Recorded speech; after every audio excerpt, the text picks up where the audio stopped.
प्रिय विद्यार्थियों, सुप्रभात।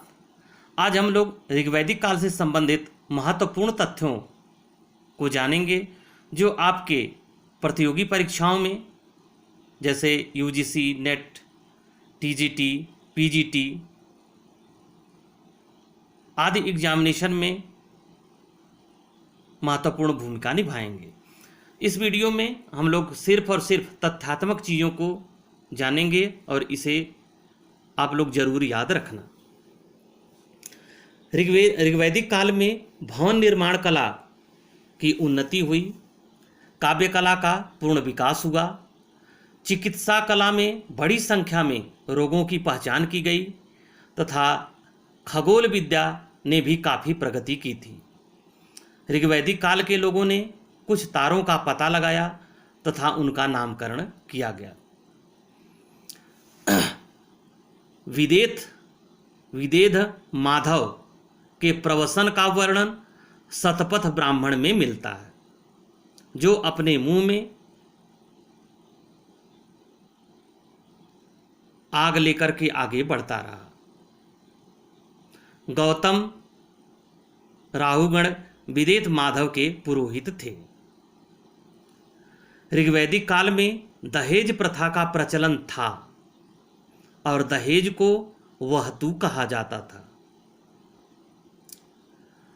ऋग्वेद में सदानीरा वर्तमान समय की गंडक नदी को कहा जाता था। रेवा नदी नर्मदा नदी को कहा गया है। रई शब्द ऋग्वेद में संपत्ति के लिए प्रयुक्त हुआ है। ऋग्वेद में अदिति, जो कि देवताओं की माता थीं, उनके लिए कोई अलग सूक्त नहीं है। इंद्र ने उषा का बलात्कार किया था। विशपला और मृदगलानी ये ऋग्वैदिक कालीन प्रमुख नारियां थीं। ऋग्वैदिक काल में स्वयंवर प्रथा का प्रचलन नहीं था। ऋग्वेद में सीता कृषि की देवी थीं और सीता शब्द का अर्थ हलकुंड से लिया जाता है।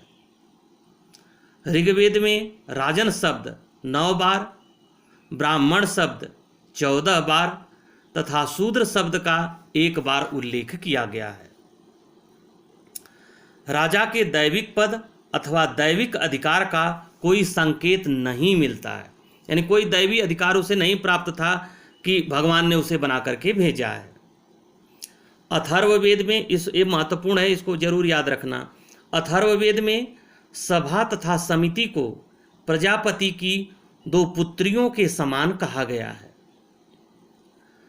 ऋग्वेद में अनस शब्द का प्रयोग बैलगाड़ी के लिए किया गया है।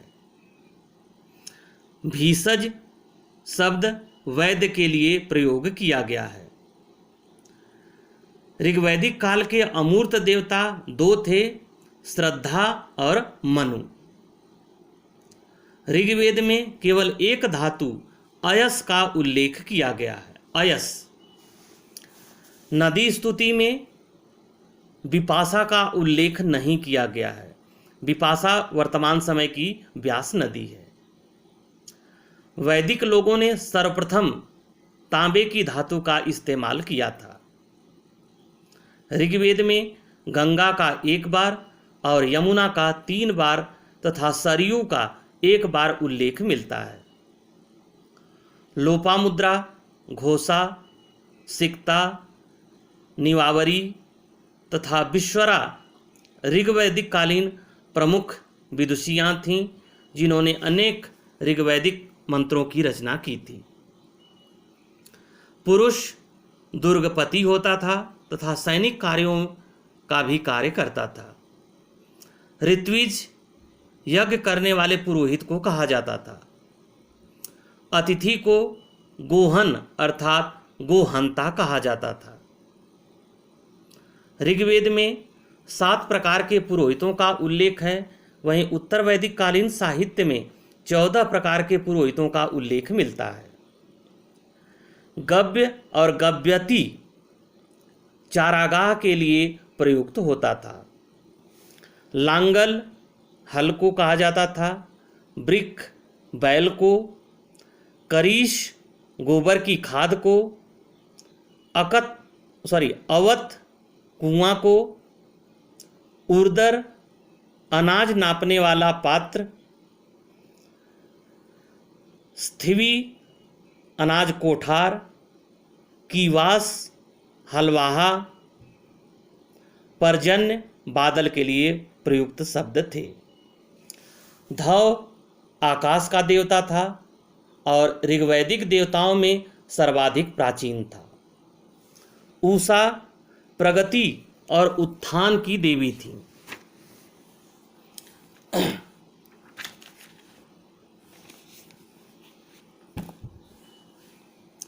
बलि या यज्ञ आहुति में जौ और शाक का प्रयोग किया जाता था। आर्य पुनर्जन्म को मानते थे। ऋग्वेद के नासदीय सूक्त में निर्गुण ब्रह्म का वर्णन प्राप्त होता है। यानी ऋग्वेद का जो नासदीय सूक्त है उसमें निर्गुण ब्रह्म का उल्लेख प्राप्त होता है। ऋग्वैदिक काल में स्तुति पाठ पर अधिक बल दिया जाता था। इस काल में वस्तुएं चढ़ाते समय कोई अनुष्ठानिक या याज्ञिक मंत्र नहीं पढ़े जाते थे। ऋग्वेद में उल्लिखित समुद्र शब्द जलराशि का प्रतीक था। महिलाएं सभा तथा विदथ में भाग लेती थीं। भगवानपुरा में 13 कमरों वाला मिट्टी का बना मकान प्राप्त हुआ है। ये भी अक्सर एग्जाम में पूछ लिया जाता है कि कहाँ से 13 कमरों वाला मकान प्राप्त हुआ है, तो वह भगवानपुरा से प्राप्त हुआ है। एशिया माइनर के बोगजकोई नामक स्थान से 1400 ईसा पूर्व का एक अभिलेख प्राप्त हुआ है, जिसमें वैदिक देवता इंद्र, मित्र, वरुण और नासत्य का उल्लेख मिलता है। ये ध्यान रखना आप लोग कि एशिया माइनर के बोगजकोई नामक स्थान से किन देवताओं का उल्लेख मिलता है, तो इंद्र, मित्र, वरुण और नासत्य। पणि शब्द जो व्यापार को नियंत्रित करते थे। दंपत्ति घर के स्वामी और स्वामिनी को कहा जाता था। दुहित्री पुत्री के लिए प्रयुक्त शब्द था। ऋग्वेद में सबसे अधिक पशु चोरी का वर्णन मिलता है। प्रसिद्ध वैदिक युक्ति युद्ध का प्रारंभ मनुष्य के मस्तिष्क में होता है, अथर्ववेद में उल्लिखित है। गर्भाधान से लेकर अंत्येष्टि तक विभिन्न सामाजिक अनुष्ठानों और अनेक संस्कारों के निष्पादन का विवरण गृह सूत्र में मिलता है। वैदिक काल में शासन व्यवस्था का सामान्य स्वरूप राजतंत्रात्मक था। ग्रामणी को राजनिर्माता कहा जाता था। ऋग्वेद का मांडुक्य सूक्त वैदिक शिक्षा व्यवस्था पर प्रकाश डालता है। विवाह सूक्त का उल्लेख ऋग्वेद में मिलता है। पुनर्जन्म के सिद्धांत का प्रथम स्पष्ट उल्लेख बृहदारण्यक उपनिषद में मिलता है। विश्वामित्र, वशिष्ठ ये दोनों प्रमुख पुरोहित थे। वशिष्ठ भारत के पुरोहित थे तथा विश्वामित्र 10 अन्य राजाओं के पुरोहित थे। ऋग्वेद के 9वें मंडल में एक कवि कहता है, मैं श्रोतावाचक हूँ, मेरे पिता चिकित्सक हैं और मेरी माँ अन्न पीसने का काम करती है। अर्थात ऋग्वैदिक काल में जन्म आधारित व्यवस्था नहीं थी, बल्कि कर्म आधारित व्यवस्था थी। जो जिस प्रकार का कर्म कर रहा था उसी प्रकार से उसका वर्ण निर्धारित हो जाता था। कुल सामाजिक संरचना का मूल आधार था।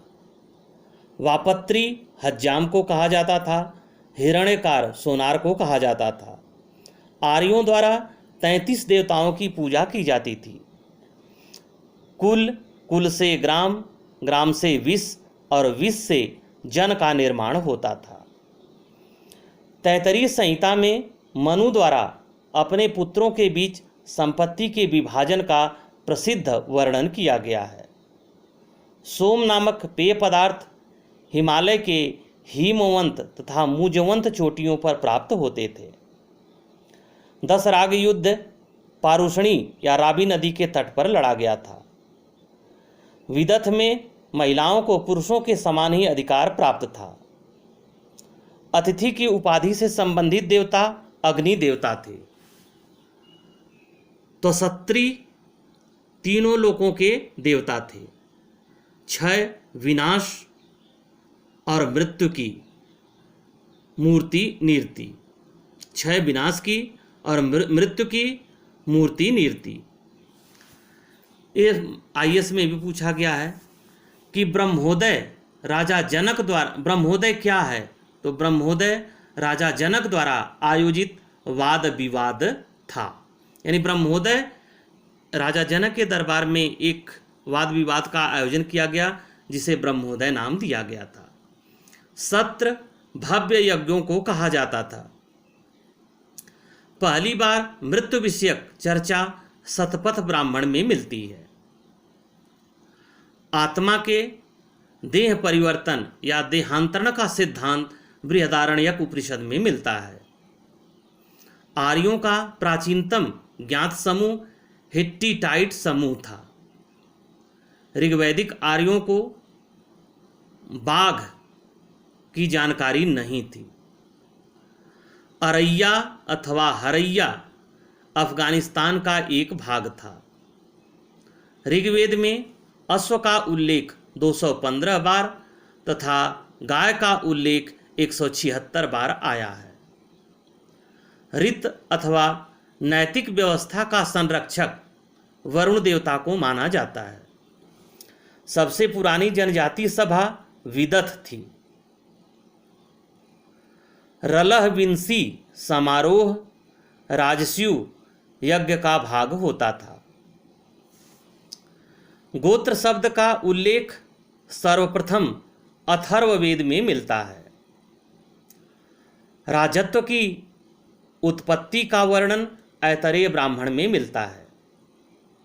ब्राह्मण ग्रंथ में सर्वप्रथम राजसूय यज्ञ, अश्वमेध यज्ञ और वाजपेय यज्ञों का उल्लेख करते हैं। विदेध माधव द्वारा पूर्वी भारत का आर्यीकरण करने का उल्लेख शतपथ ब्राह्मण में मिलता है। उपनयन संस्कार का पहली बार विस्तृत वर्णन शतपथ ब्राह्मण में मिलता है। मैत्रायणी उपनिषद में त्रिमूर्ति अर्थात ब्रह्मा, विष्णु और महेश का सिद्धांत दिया गया है। ऋग्वेद का 10वां मंडल विश्व की उत्पत्ति का वर्णन देता है। सर्वाधिक महत्वपूर्ण व्यवसायी रथ निर्माता था। प्रारंभिक चरणों में आर्यों ने आग की सहायता से जंगलों को साफ किया था। ऋग्वैदिक काल में आर्य ना तो पढ़ सकते थे और ना लिख सकते थे। कौटुंबिक व्यभिचार, वैवाहिक विश्वासघात, चोरी, गर्भपात आदि का ऋग्वेद में वर्णन मिलता है। युद्ध में सेना कवच, धातु, शिरस्त्राण और हस्तरक्षक पहनती थी। वाद्य यंत्रों के साथ साथ युद्ध में पताका का व्यवहार किया जाता था। ऋग्वेद में 7 पुरोहितों का उल्लेख है, जबकि उत्तर वैदिक काल में 14 पुरोहितों का उल्लेख मिलता है। बाहलिक, प्रतीपी, परीक्षित, जनमेजय उत्तर वैदिक कालीन प्रतापी राजागण थे। गोपत ब्राह्मण के अनुसार, जो गोपत ब्राह्मण अथर्ववेद का ब्राह्मण है, तो गोपत ब्राह्मण के अनुसार राजा को राजसूय यज्ञ करना चाहिए, सम्राट को वाजपेय यज्ञ करना चाहिए, स्वराट को अश्वमेध यज्ञ करना चाहिए और विराट को पुरुष मेध यज्ञ करना चाहिए। आपस्तंभ श्रौत सूत्र के अनुसार अश्वमेध यज्ञ केवल सार्वभौम राजा ही कर सकता था। जाबाल, सत्यकाम, हरिद्रुमत इनके गुरु थे। सभा को अथर्ववेद में नरिष्ठा सामूहिक वाद विवाद कहा गया है।